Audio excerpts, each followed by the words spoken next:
move beyond just being a having that consumer power, because we have the numbers, we have the market, we have a diverse of young people in all the continent of the world. So they see us as where whatever product you are making and is not selling in Africa, is not selling in the continent, you are not taking a chunk of the market.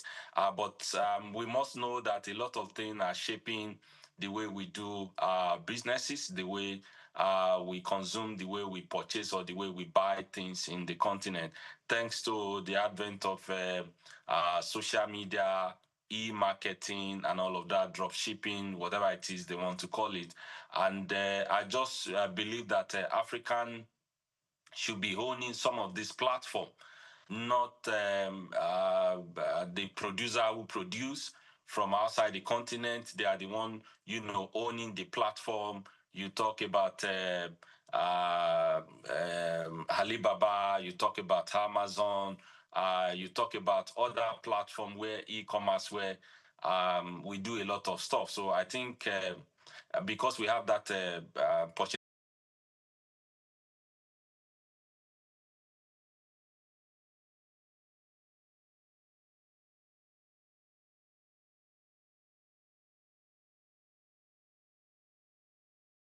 them into consideration. Even it's just that even both the things that young African needs and the things that we don't have a need of, they put it on our face. And so that for me, it shows that, just like I said, I don't know, a report I've forgotten about 2 years ago, where African market was subdivided into is it six now? Yes, the southern part, the northern part, the eastern part, the central part, and the western part of Africa.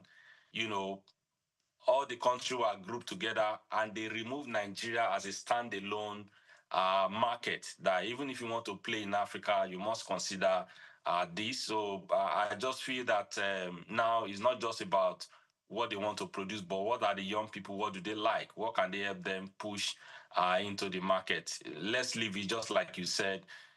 Continent of Africa is mostly populated by young people, which is increasingly growing by the day. So I feel that for any producer, for any marketer, for any product to gain ground, you must know what these young people need. And I'm sure they are putting that into consideration.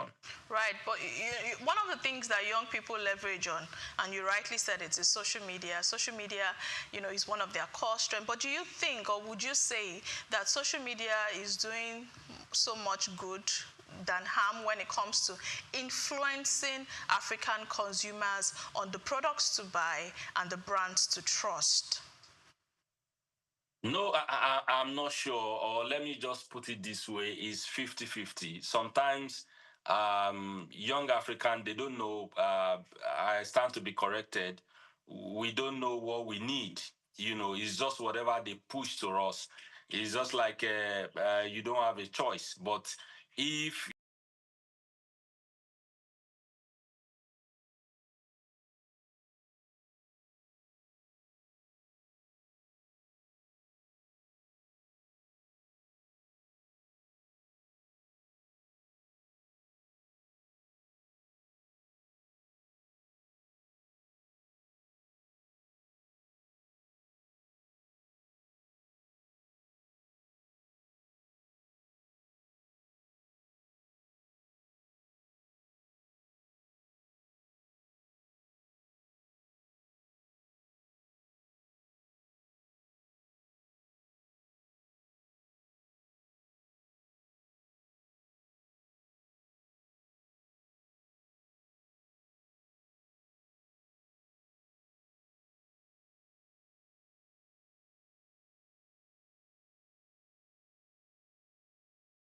to have their factory or whatever it is, so that the knowledge can be exchanged, so that a job can be created, so that they can also pay more tax, because what they are getting from the continent is so huge. And it's even on record that Africans, just from I think 12 to 18%, we do business with ourselves. So almost 80% of the wealth, almost 80% of our resources, through this avenue.